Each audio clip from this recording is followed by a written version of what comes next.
রং parking করে চলে গেছেন। আর আপনার আরেকটা অপরাধ আছে, আপনার নাম্বার প্লেট শুনেন, একটা কথা বলেছি, গাড়ির নাম্বার প্লেট দৃশ্যমান থাকতে হবে। শুনেন, আইনটা বোঝেন আগে। অবশ্যই স্যার। আচ্ছা, ড্রাইভিং লাইসেন্স এবং রং পার্কিং, ড্রাইভিং লাইসেন্সের মেয়াদ উত্তীর্ণ এবং রং পার্কিং দুইটা জরিমানা। স্যার একটা রং পার্কিংটা স্যার পরে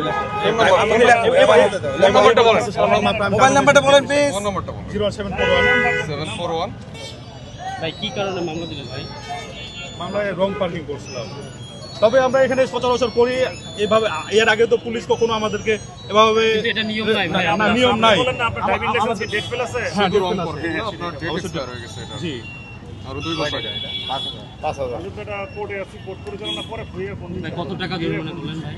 এটা হচ্ছে দুইটা ধারাতে ওনার হচ্ছে টোটাল 5000 টাকা।